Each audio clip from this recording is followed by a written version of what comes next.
did it. This, in effect, was the very first design of this crankshaft, but like an idiot, I thought I'd improve on it. I looked at the drawing and I said, why not put a third central bearing instead of that great big centerpiece? So I tried, and as you know, I made a resounding miss of everything. Well, I nearly did it, but then nearly and almost, they don't work when it comes to making little steam engines. So I took, this is in the original jig I made to check whether it would work or not, and this is the original jig, except of course I removed the central post, which was for that troublesome center bearing. But anyway, here it is. As you can see, it's nice and free, and I'll take you through a few of the things that I used to get it, and let's hope that this is of interest to you. I might point out that this bearing is accurate, this pin and bearing is accurate, this bearing is accurate, this pin and bearing is accurate, but somehow, not that it really matters, but it doesn't look good. I'll try and true it up in the lathe if I can do it without messing up everything else. But this runs slightly, I think the approved word is kittywampus, but it won't really matter. And now I can go ahead with the rest of the design, but I'll show you just a few of the things I used to get it this way, and I used to check it. So here goes, and I hope you're interested. Okay, this is it. And as you can see, it runs nice and smoothly, and these are done up tight. They were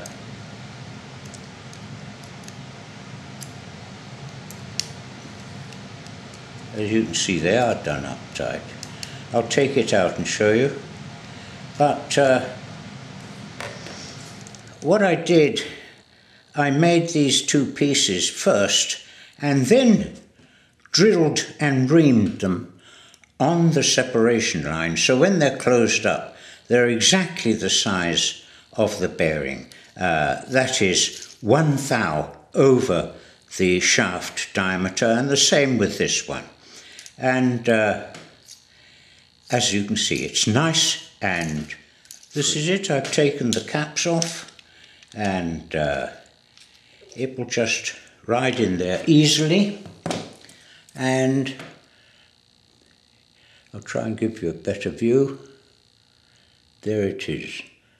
And now I'm going to show you what I used to get it this way. As you can see, that central thick disc is made out of brass. And incidentally, the pins, these crank pins, extend from here right the way through. They're pressed all the way into this central brass piece. Okay, now I'm going to show you what I used to get this all together. First, of course, is this granite block mounted with a dial indicator, and very, very useful. And obviously the next thing down at the bottom left is a V-block, which can be used in conjunction with the granite plate and indicator. Then is a magnetic base with a dial test indicator on a stand, which is very useful for checking things on the lathe, because you can set it up and turn the chuck and see just how concentric or not concentric things are. And then, of course, a nice square, and my 6-inch electronic calipers, which I find very useful, and then I don't have to count the rotations if it's a dial. My memory is getting terrible these days, and even counting from 1 to 10, I've got to be careful and do it again. Anyway, that's the obvious things that I used, and now let me show you some of the less obvious things. Well, less obvious is a little hammer for some quiet persuasion, with a brass head and an aluminum head, so I don't mark things too badly.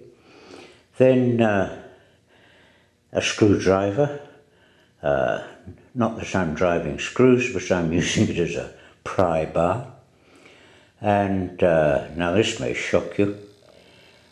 Oh my goodness, sorry about that, but these I use to twist the various discs very slightly when a tap with a hammer on the V block doesn't quite make it. There's a lot of trial and error and repetition with this, and it works, and you've got to be very careful, but it does leave marks, which is why you then have to carefully put the thing back in the lathe and try to spin it up with a bit of 600 wet and dry, and then some crocus cloth to try to get all those nasty little marks out. But anyway, those are the less sophisticated tools, and I'm glad to say, as you saw, that the whole thing is now working. It runs true, and I can go on with the design. So I'm very happy. I hope you like this. Well, this is the last thing. I told you I'd try to clean up the kitty wampus stuff on this. Well, I did. I put it in the lathe and very carefully skimmed a tiny bit off until the sides are still a tiny bit out, but at least the periphery here is completely concentric with the rest of the shaft, and it looks much better. And of course it's cleaned up all the little marks from the messing about, those horrible great pliers I showed you. But there it is, and you can see how free it is. I already made a little flywheel, and so I slipped that on the shaft, and there it is. And so now I can get down to the rest of the design and wish me luck for the rest of it. But don't expect anything quickly, because I've got a whole bunch of work to do. But anyway, I hope you like this one too. Thank you.